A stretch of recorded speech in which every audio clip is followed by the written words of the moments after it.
আমার মামাতো ভাই ফোন করে যে দাদা তোর জামাইবাবুকে মারছে। কারা? টিএমসি ছেলে। আমি সেখানে ছুটে গিয়ে যাই, যাওয়ার পরে আমার জামাইবাবুকে নিয়ে চলে আসি। ওরা যখন পাল্টা আক্রমণ করতে আসে তখন আমি গিয়ে একটা চায়ের দোকানের মধ্যে ঢুকে যাই। ঢুকে যাওয়ার পরে 8 ঘন্টা ওখানে বসি।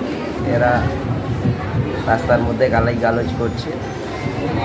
তারপরে আমাকে ওখানকার স্থানীয় বিধায়ক অরুণব সেন উনি এলেন, আমাকে এসে বলছে এই তুই গন্ডগোল করতে এসেছিলি? আমি না না দাদা, এরকম আমার জামাইবাবুকে মেরেছে, সেই কারণে আমি এসেছি এখানে।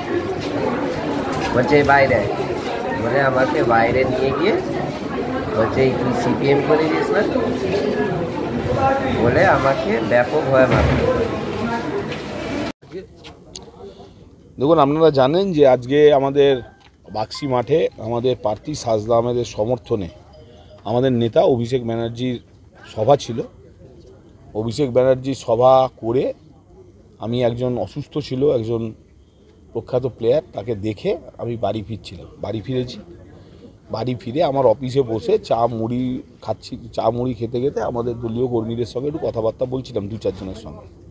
ইন দ্য মেন টাইম খবর আসে যে আমার বাড়ি থেকে এই 500-300 মিটারের মতো দূরে বাগনান কলেজ মোড়ে আমাদের কিছু ছেলে যারা বসে চায়ের দোকানে বসে আড্ডা মারছিল এবং চা খাচ্ছিল, তাদের ওপর অতর্কিত কিছু লোক তারা রড, চেন, বাঁশ নিয়ে তাদের ওপর আক্রমণ চালায় এবং তাদের মারধর করছে।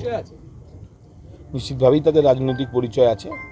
তারা এলাকার সিপিএমের কর্মী হিসেবে পরিচিত এবং তাদের মধ্যে এটা পুরোপুরি আক্রমণটা হয় সিপিএম পঞ্চায়েত মেম্বার, তার নেতৃত্বে সিপিএম পঞ্চায়েত মেম্বার সাহাবুলের নেতৃত্বে এটা হয়। কোন পঞ্চায়েত?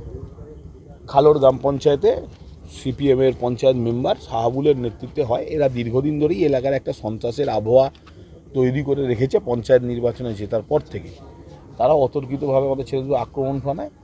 এই খবর পেয়ে আমি যখন ছুটে যাই ব্যাপারটাকে ঠান্ডা করার জন্যে এলাকার শান্তির স্বার্থে, এবং আমার সঙ্গে তৎকালীন সময় ডিউটিরত আমার সিকিউরিটি রাজকুমার মাঝি সেখানে আমার সঙ্গেও সেখানে যায়।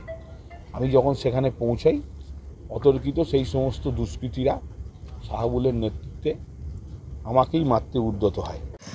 বাগনানে কাল যে ঘটনাটা ঘটেছে সেটা হচ্ছে আমাদের কালকে কর্মী সভা ছিল এবং প্রার্থী নিয়ে যেরকম ভোটারদের কাছে ট্যুর হয় বিভিন্ন জায়গায়, কালকে প্রার্থী ছিল, তাকে নিয়ে বাগনানের খালোড় এলাকায় সেখানে প্রার্থী পরিক্রমা চলছিল।